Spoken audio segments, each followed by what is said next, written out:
Greetings everyone, I am Dr. J and welcome back to my ongoing review series of Halo the Master Chief Collection. Previously we took a look at the last game Bungie had a hand in, namely Halo Reach, and looked at how the changes it made weren't necessarily to its benefit. With this video we get to return to familiar territory for 343, the first game they had a complete hand in, Halo 4. At this point Bungie hadn't recognized the difference between greener pastures and AstroTurf, and signed a deal with Activision to create the Destiny franchise. However, regardless of Bungie's shifting priorities, the quest for more money would continue, leading Microsoft to form 343 Industries to spearhead new games. Their first full outing came in the form of Halo 4, intended as a direct sequel to the trilogy. Before I get too far, however, it's worth mentioning that for a lot of diehard Halo fans, their opinion of 343 is strained, to put it lightly. When you do direct comparisons of developer interviews and press conferences, their approach and understanding of the franchise, games, characters, and more are noticeably different. That then meant there was a great deal of concern that 343 wouldn't effectively handle the franchise in the way Bungie did.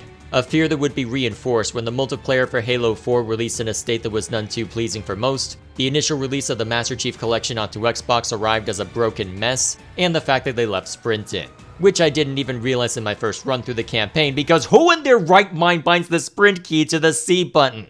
There is a reason why we bind it to the shift key, and it's because it's a key we can reach while still strafing if necessary. In order to make the C button work for sprints, you have to either use your thumb, which means you give up the jump button, or you have to use your index finger, which means you can't strafe to the right. I get that shift was being used for the armor ability, but come the hell on. Use C or V as the armor mod instead, you incredulous fools. I mean, if you're gonna include sprint, then at least it's not technically an armor ability now, which means you actually have a reason to use them. But seriously, whoever thought that this was an acceptable button press needs to be sanctioned. As such, I'll admit that I wasn't sure what to expect going into this one.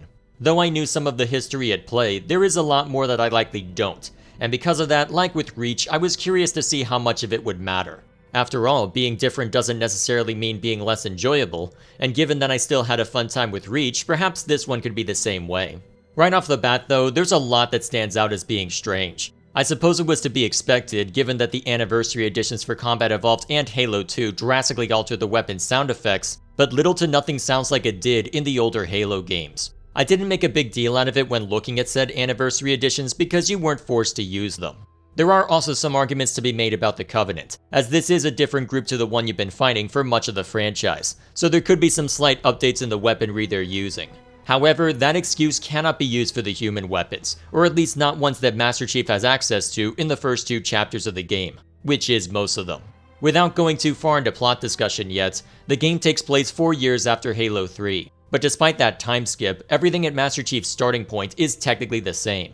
In fact, it could have been an interesting detail if the look and sound for the weapons at that starting point were the ones we were used to, and only after regrouping with the UNSC do we get the newest models and sound effects. Instead, they're just different right off the bat, and there isn't a story reason for why that would be the case. To show you why this is a big deal and why I'm focusing on it, here's what the battle rifle sounds like in Halo 2.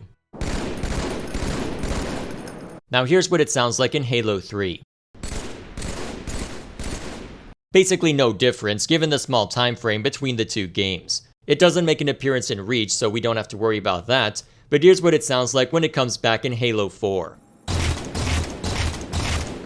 That's not just improving the audio quality, that's a substantial change to what the weapon sounds like. And don't even get me started on the grunts. This game might not have been the first to replace the grunts' voice lines with an alien language, but even in Reach they still sounded like grunts, even if we couldn't laugh at their silly voice lines. Here though, not only do they sound alien, they sound whiny in a completely different manner, with much of the characters seeming to have changed in the process. What bothers me about these changes is a simple question: why? Why did the sound effects need to be changed? It's like they were tasked with making a Diablo game, but they decided to replace the sound effect when gold drops. Even if your sound effect is subjectively better to the majority of people, it's a recognizable part of the franchise, and there will be a diehard part of the fan base that's left to wonder what you were thinking. And the changes don't even stop there, as they also extend to the music and visuals. I get that it's a new composer at the helm, so there's going to be differences, but I'm surprised at how few callbacks there are to the original work. With the first 3 games, it was like a tradition of seeing how they remixed tracks like On a Pale Horse or Heretic Hero. But apart from one time when the iconic choir shows up, there's nary a leitmotif to be heard. Granted, ODST and Reach strayed away considerably as well, but the instrumentation remained largely the same. There was still the occasional callback, and it made sense due to the difference in tone, be it ODST's greater focus on oboe for the somber city crawling, and the orchestra remaining in full effect throughout Reach's runtime. Here though, I'm not even sure it's the same instruments in play, which might have been intentional given the different focus in the story, but given what Halo 4 has in common with its predecessors, you'd think there would be some kind of callback outside of the obligatory one. At least in this case it's largely a nitpick considering that the music can still service the tone and the narrative, but the fact that it doesn't gel with the original music is really jarring. As for the visuals, I can live with most of them, even if it is a little jarring to see Cortana appear very differently from the holographic look we saw before, but they stay close enough to the original design that it's not that much of an issue. However, in moment-to-moment gameplay, the visuals appear to be suffering from over-design, with the best example being the carbine and beam rifle. Despite both of them being hit-scan weapons, there's a fair number of ways to tell them apart. The carbine was always a very simple green line tracking from the shooter to the target, while the beam rifle was a much thicker blue line accompanied by a more piercing sound effect. With respect to visuals, the simple colors made it very easy to tell the beam apart from the environment, to where it was even possible to distinguish the carbine among dense foliage. Here though, the beam rifle has more of a distinction between the blue and white parts of the beam, and the carbine now seems to have a bluish green highlight, which leads both of them to stand out less compared to the background. Up to this point though, we've mostly focused on differences in visuals and sound effects, which are important for how a game presents itself but can be overlooked so long as the gameplay is solid. So are there any issues there? Well, unfortunately, there are a couple of general changes that don't necessarily seem to be for the better. First, there appears to be a lot less recoil, which meant I had a much easier time aiming properly. Granted, by this time I was much more experienced, having gone through the previous legendary modes and gotten to where I could hold my own in multiplayer. Even then though, the weapons seemed far more precise than what I was used to. And it wasn't just a matter of the AI, as it was a pattern that followed in multiplayer and the single player's legendary mode as well. In both cases, you could say it's different because of either crossplay having been introduced at the same time or changes in AI pathing. But when I'm doing consistently better than usual in my first few games, in multiplayer maps I have zero experience in, I start to wonder what the hell changed. Was that lesser recoil really enough to make the difference between myself and the console peasant's aim assist? Or did I underestimate how much I had improved? Then again, they also reduced the bloom on weapons like the Magnum and DMR, so perhaps that also had an effect. But still, I'm surprised at how effectively I could jump in and hold my own. As another large change, you don't lose your scope when you get hit anymore. In literally every other game, when you get hit while scoped, you're knocked out of it, which is something I didn't expect but really liked. If you get hit, you'll naturally recoil from the pain or impact, and since you don't necessarily know where the shot is coming from, it's likely you'll end up dropping the scope anyway to look around for the shooter or to find cover. It's also a mechanic that rewards people for good positioning and accuracy, as if you're able to knock someone out of their scope first, you have an advantage when going for the head, which encourages you to learn the maps to get the jump on people, and encourages you to be faster to the trigger. But then they removed that feature in this game for what reason exactly? If it was intended to be more noob-friendly for the sake of direct firefights, then I guess it serves the purpose, especially for precision weapons, but while it lowers the skill floor, it also lowers the skill ceiling, and by extension the multiplayer's longevity. So you have all of these changes with the gameplay and presentation, but at least the campaign remains fun to play, right? Well, for the most part I still had fun with it, but even there it's got problems. Perhaps the biggest one is the enemy variety, as the brutes and drones don't make an appearance, with the game instead adding a new kind of enemy called Prometheans. Some of them, such as the mechanical dogs, are interesting to face off against, as their use of different weapons, their ability to climb on walls, and their behavior while on the ground presents an opponent that's just unpredictable enough to be threatening. You eventually learn that you can one-shot them with a hit to the head, but given the verticality I mentioned, and the fact that they always come in packs, they're an enemy type that's fun to fight against and satisfying to beat. But then you get to the walking bullet sponges the game calls Promethean Knights. I don't know whose idea this was, but these guys are not fun to fight against. They have the melee strength of a raging brute, so you can't get close quarters against them. They have a ton of shield strength, so picking them off with a battle rifle also isn't ideal. And the lower time to kill means you really don't want to be in mid-range against them either. As a result, you end up with an enemy that you really don't want to take on, which is made even worse when these mechanical drones show up, because if you don't take them out first, they'll start respawning the bullet sponges. It's a strange interaction the more I think about it, as while it's a novel idea, there's a good reason why it hasn't been implemented up until now. When you're facing off against a group of Covenant, there are a ton of different approaches you can take. Do you take out the grunts first to remove the massive projectiles? Do Do you focus fire the elites to remove the biggest threat? Do you get into a sniper war with the jackals, or use grenades to create openings at closer range? The enemy variety may be limited compared to other single-player FPS, but there are still plenty of viable ways to approach those enemies, and thanks to their AI, they make for fun opponents. When these mechanical drones enter the picture though, you have two choices: kill them with extreme prejudice, or die. If they didn't have the revive mechanic, they could have served as an interesting enemy. A tankier version of the Covenant drones that have more predictable pathing but can still be a threat from either sheer numbers or their ability to get above and around you. If the idea behind said revive mechanic was to create a novel threat, then it certainly succeeded. But it's a novel threat that defines encounters so strongly that it hamstrings your options to the same degree Halo 2's one-shot wonders do in Legendary mode. Only this time, you can't escape them by knocking the difficulty down, you gotta deal with it. Oh, and the one-shot wonders are back, by the way.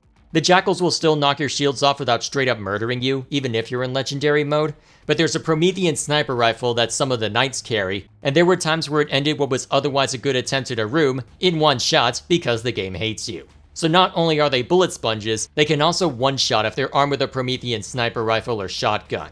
And that's before I mention that they very rarely give these guys rocket launchers, completely ignoring the reason why the only enemy given fuel rod cannons up to now were grunts. Sure, you had brute shot in later games, and Reach did make an exception for elites every now and then, but even at close range, a brute shot can't kill you in one hit, so you have time to duck for cover and find an opening against them.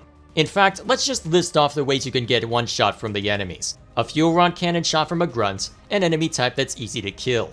A plasma grenade, which you can usually avoid as long as you don't let yourself get boxed in. An energy sword from an elite, which requires them to get in melee range and which can be met in kind from your own in Halo 2 onward. And finally, the one-shot wonders, who only ever appear in Legendary mode. In each of these cases, the most egregious one is the grunt example, at least on heroic mode or lower, due to how fast the projectile is from the fuel rod cannon. But even there, the fact that grunts are easy to take out does offset this danger somewhat. Putting a similar kind of threat on a bullet sponge was quite possibly the single most short-sighted decision in this entire campaign. Speaking of the weapons, most of the ones you would expect do make a return, though with dual wielding once again being absent, a lot of the weapons geared toward that remain absent as well, such as the SMG and Mauler. All of the weapons and vehicles that have returned haven't been changed very much, apart from the visuals and sound effects, but there are a couple of new additions. First off, the UNSC grenade launcher has been replaced by a railgun that can reliably kill anything you point it at, though like the Spartan laser, it does need time to charge before firing. They also got a pistol-looking thing that fires an explosive, which can then be detonated manually, with it being a pretty effective weapon if you're able to stick it to someone. The Covenants have also got a new toy in the form of the Storm Rifle, which replaces the Plasma Rifle while fulfilling the same function. Where vehicles are concerned, you don't see Hornets or Falcons anymore, so apart from one-off moments where you pilot either a Pelican or a Starfighter, that's all you get. However, they do introduce a walker called a Mantis, which is a really fun vehicle to use. It doesn't pack the same punch as the Scorpion tank, but is armed with rockets and a machine gun, and has a much easier time changing direction.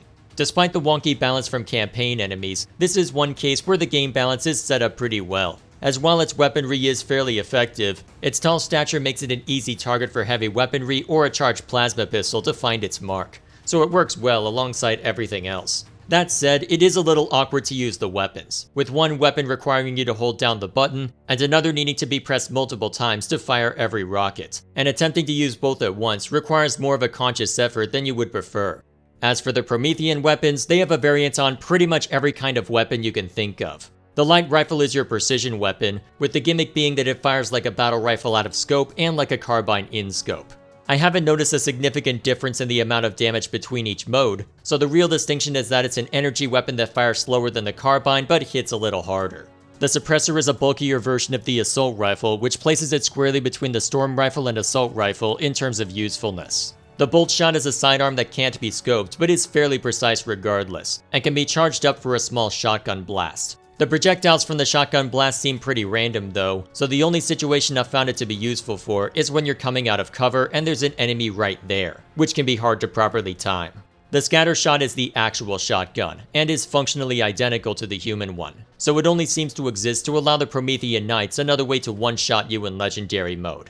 The binary rifle is the sniper, which has 2 bullets that can be fired before needing to reload, but even if you land a body shot, the hits hurt like hell. Hence why they're the one-shot wonders of Legendary mode, much to my annoyance. The incineration cannon is the rocket launcher, which can only fire one shot before needing to reload, but that one shot has a massive projectile, and when it hits something, it then bounces smaller projectiles around the impact zone. To put it simply, there's no dodging this, which makes it really useful for taking out hunters, but in the enemy's hands, I'll just let my rant from earlier speak for itself. And finally, they introduced a new grenade which creates a sphere of effect where it lands, which makes it less useful for actually killing enemies and more useful for zoning them, which basically means it never gets used. Outside of that, there are also the new armor abilities. A few of them, such as a jetpack and the stealth device, have remained, but in keeping with the new enemy type, they've added a few new ones. The hard light shield acts as a barrier that blocks literally everything in front of you, though you aren't able to fire while it's active. This makes it useful for peeking out from behind cover to assess the danger of a situation, though your inability to fire back makes it more of a situational tool. The thruster pack acts like a dash, allowing you to quickly get behind enemies or cover if you're in a tight situation. I didn't use it very much myself, but as a quick way to get in close for a shotgun blast or to get away from a dangerous enemy, it's not a bad inclusion. The auto sentry requires you to sit in place for a couple of seconds in order to spawn a small drone that hovers in place and fires at enemies. Its damage isn't great, but it serves a nice role as a distraction for the enemy AI, and the supporting fire can be good for helping you take out the shields on a Promethean. And finally, the Promethean Vision grants you an in-game wall hack, allowing you to see everything, even through walls or dense fog. The lack of a benefit in combat keeps this from being too broken, as does the cooldown required to use it, but considering the variant on Slayer we're about to discuss, it's something which shouldn't have been let near the multiplayer. Speaking of which, we may as well discuss that new mode, as AR Slayer has been replaced by Infinity Slayer, which allows you to take custom loadouts you set up in the options menu and use them in Slayer.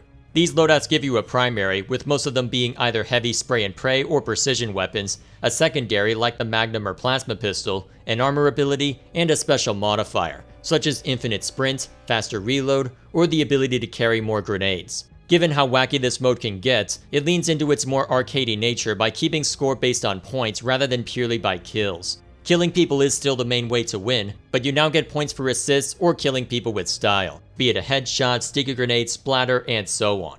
It's hard to say whether or not it's really balanced, as there's so many modifiers in play that it gets really chaotic really quickly, but there is definitely fun to be had in the chaos, and it is nice to have a mode where we can choose between our preferred precision weapon.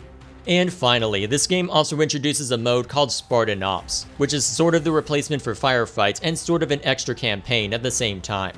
With this one, I suspect they wanted to create a similar circumstance to Reach's campaign, as the story for it begins 6 months after the main campaign, and as you go through a series of battles using your multiplayer loadouts and your customized appearance instead of Master Chief. In theory, it's a neat idea, but I didn't find the missions to be very engaging as either a single player or co-op experience. If you treat it like a single player campaign, then your ability to infinitely respawn means the only thing you're risking is your patience, outside of an occasional moment where you have to defend something. Even then, however, I only ever encountered a game over screen once, even on Legendary mode, so the mode ends up boiling down to brute force after a while. There's also an issue with the game deciding that you need to be very thorough about taking out every enemy in sight, which means the game can end up being very tedious as you go from one repeated map to another and fight the same or similar enemies over and over again. Even in co-op, where respawning in hordes of enemies makes sense, there's just so many waves and so many enemies to go up against that it's still incredibly tedious, to where it's not something that I would ever wish to play again. And what's even stranger is that it seems to have been designed with co-op in mind, and yet there's also an achievement for beating it all on Legendary mode by yourself. Because what's life if you aren't suffering at a time when you'd rather just be relaxing with literally anything else? So at the end of the day, it's a shame that this is the last game I'm discussing with respect to gameplay, because in the gameplay department, it didn't hold up nearly as well under the microscope. I was still able to have fun with it, but in hindsight, the fun I had in the campaign was more due to the story instead of gameplay, and the fun I had in the multiplayer was more due to the fact that I ended up doing really well relative to my opponents. You take a look at the core gameplay, and it feels like the red-headed stepchild of the Master Chief Collection, the one that was included as an obligation even if it doesn't really fit well with the rest of the family. That's not to say it was all bad, as the core gameplay for multiplayer is still in decent shape. I did like some of the new armor mods, and the Mantis is a lot of fun to use as well. But on the whole, I can see why people still treat Halo 3 as their favorite, as by comparison, this one feels like it's the result of trying too hard to be unique and epic and awesome, and in the process losing some of the luster from the old days. It may seem hollow for someone like me to say that, since I can't necessarily attest to those old days, but it is no longer a mystery to me why Halo 4 doesn't get the same adulation as the rest. And with that said, that wraps up everything I have to discuss regarding the gameplay portion of Halo the Master Chief Collection. If you're someone who hasn't played the games before, this is where I recommend stepping off until you've had a chance to do so, as we have 4 videos remaining that go through the story in chronological order. I recognize that the games are fairly old, and even if you haven't played them, you likely know about one curveball in particular, but since it's worth going in blind for that curveball, better safe than sorry. For now though, thank you all once again for watching, let me know what you think in the comments below, and I'll see you all next time.